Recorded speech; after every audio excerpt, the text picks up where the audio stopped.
Setelah sukses membawa Indonesia lolos ke babak ketiga kualifikasi Piala Dunia, para pemain timnas Indonesia kini kembali ke klub masing-masing. Salah satunya adalah Nathan Joon, yang telah kembali ke Swansea City, klub asal Inggris tempatnya bermain, usai menjalani masa peminjaman di SC Heerenveen. Sesampainya di Swansea, Nathan membagikan pengalaman selama beberapa bulan terakhir, khususnya saat memperkuat timnas Indonesia, kepada salah satu media Inggris. Dalam wawancara tersebut, ia mengungkapkan seluruh cerita dan pengalamannya selama membela timnas. Nathan menjelaskan kepada media Inggris tentang kesannya bermain untuk timnas Indonesia, terutama terhadap para penggemar yang menurutnya sangat luar biasa. Ia menyebutkan bahwa meskipun telah kembali ke Swansea, dukungan dari penggemar Indonesia tetap ia rasakan. Pertama kali datang ke stadion sungguh menyenangkan. Kamu bisa melihat semua penggemar dan dukungannya. Tentu saja, apa yang kami lakukan adalah untuk membuat mereka bangga. Sungguh luar biasa dan menyenangkan, ujar Nathan.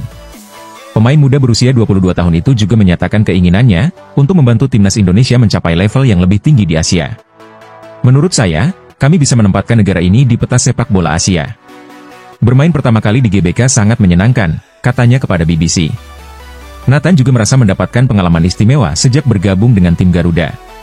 Meski lahir dan memulai karirnya di Belanda, ia mengaku baru kali ini merasakan dukungan penggemar yang begitu luar biasa. Dukungan sebesar itu tidak pernah saya rasakan di Belanda. Ketika tiba di hotel dan melihat banyak sekali penggemar, saya benar-benar terkejut. Saya pikir, dukungan di sini lebih besar dibandingkan di Belanda, ungkap Nathan.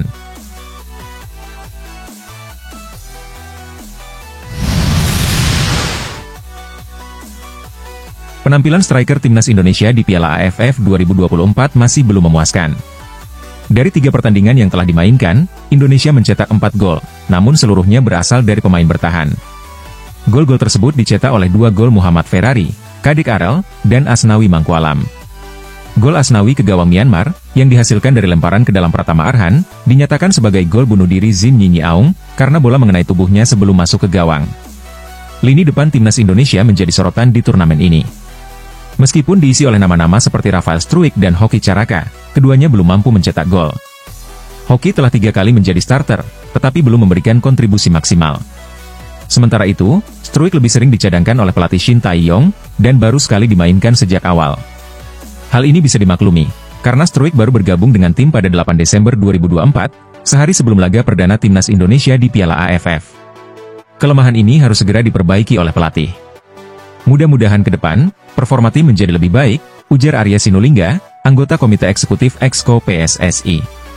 Arya juga menyebut, bahwa sebenarnya ada striker lain yang bisa menjadi pelapis Struijk, tetapi tidak dipanggil oleh Shin Tae-yong.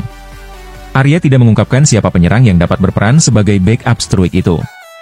Namun, ada 2 bomber muda yang memang tidak dilirik Shin Tae-yong ke timnas Indonesia di Piala AFF 2024. Keduanya adalah pemain Persis Solo, Ramadan Sananta, dan ujung tombak FC Dordrecht U21 di Belanda, Jens Raven yang berasal dari timnas U20.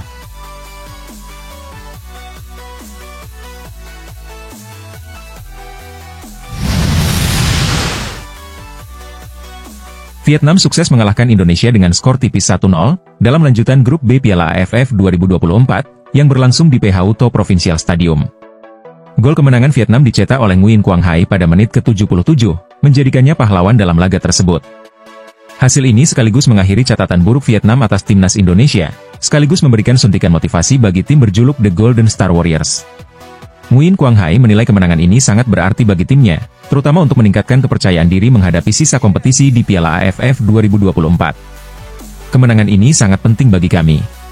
Seluruh tim merasa lebih termotivasi, dan percaya diri untuk menghadapi tantangan berat ke depan, ujar Quang Hai dikutip dari Dantri. Dengan hasil tersebut, Vietnam kini memuncaki klasemen sementara grup B, dengan 6 poin dari 2 pertandingan. Sementara itu, Indonesia harus turun ke posisi kedua dengan 4 poin dari 2 laga. Saya sangat senang dengan kemenangan ini. Semangat tim semakin meningkat. Terima kasih kepada para penggemar atas dukungan luar biasa mereka, kata gelandang Hanoi Police FC itu.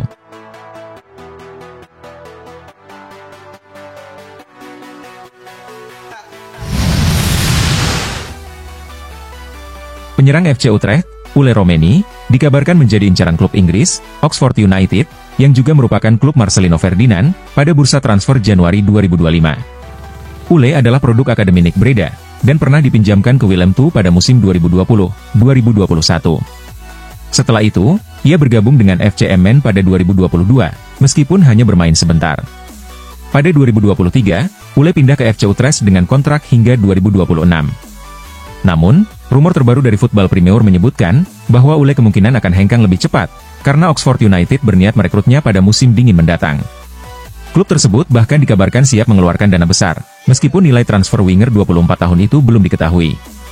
Oxford United cukup dikenal di kalangan penggemar sepak bola Indonesia, karena diperkuat oleh Marcelino Ferdinand. Marcelino bergabung dengan klub Championship tersebut pada Agustus 2024, dari KMSK Deinze secara gratis. Namun hingga kini, pemain timnas Indonesia itu baru bermain untuk tim muda Oxford, dan belum mendapat kesempatan tampil di tim utama. Ule Romeni juga menjadi salah satu pemain yang direncanakan untuk dinaturalisasi oleh timnas Indonesia. Ia bahkan hadir saat timnas Garuda bertanding melawan Jepang pada kualifikasi Piala Dunia 2026 zona Asia. Meski Indonesia kalah telak, Ule tetap berkomitmen membela timnas Garuda. Proses naturalisasi Ule sedang berlangsung, dan menunggu selesainya masa reses DPR RI, sebagaimana dikonfirmasi oleh anggota Exco PSSI, Arya Sinulinga.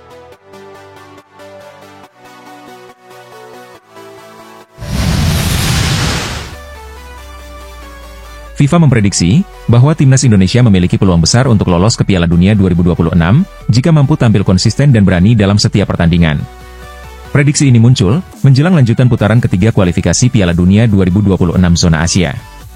Dalam dua laga berikutnya, timnas Indonesia dijadwalkan bertemu Australia pada 20 Maret 2025 di kandang lawan, dan menjamu Bahrain pada 25 Maret 2025. Saat ini, Indonesia berada di posisi ketiga klasemen sementara grup C, dengan koleksi 6 poin dari 6 laga. Meskipun secara peringkat FIFA tertinggal jauh dibandingkan tim-tim lain di grup ini, target realistis timnas Indonesia adalah finish di posisi ketiga atau keempat. Namun, sebagai satu-satunya wakil Asia Tenggara di putaran ketiga kualifikasi, timnas Indonesia telah memberikan kejutan. Mereka mengawali perjalanan dengan menahan imbang Arab Saudi, disusul hasil imbang tanpa gol melawan Australia di kandang. Setelah itu, mereka kembali mencuri poin dengan hasil imbang melawan Bahrain, sebelum mengalami dua kekalahan, yakni dari Cina dan dari Jepang. Terbaru, skuad Garuda secara mengejutkan mengalahkan Arab Saudi dengan skor 2-0. Performa impresif ini membuat FIFA memberikan pujian atas keberanian dan mentalitas yang ditunjukkan oleh skuad Indonesia, meski berstatus sebagai tim underdog. Indonesia sekali lagi melampaui ekspektasi. Mereka mengalahkan Arab Saudi yang kini dilatih Hervé Renard dengan skor 2-0, tulis FIFA dalam artikelnya. FIFA menambahkan bahwa kemenangan ini datang di momen yang tepat, mengembalikan optimisme sekaligus membawa Indonesia ke posisi ketiga klasemen grup C, hanya terpaut 1 poin dari Australia di posisi kedua, yang merupakan slot terakhir untuk lolos otomatis ke Piala Dunia. FIFA juga menegaskan bahwa mimpi Indonesia untuk tampil di Piala Dunia 2026 kini semakin nyata. Mimpi itu bukan lagi sekadar angan-angan, melainkan sebuah tujuan realistis berkat kerja keras yang telah mereka lakukan, ujar FIFA. Dengan keberanian dan konsistensi meraih hasil positif, Indonesia dinilai memiliki peluang besar untuk mewujudkan impian tampil di pentas dunia.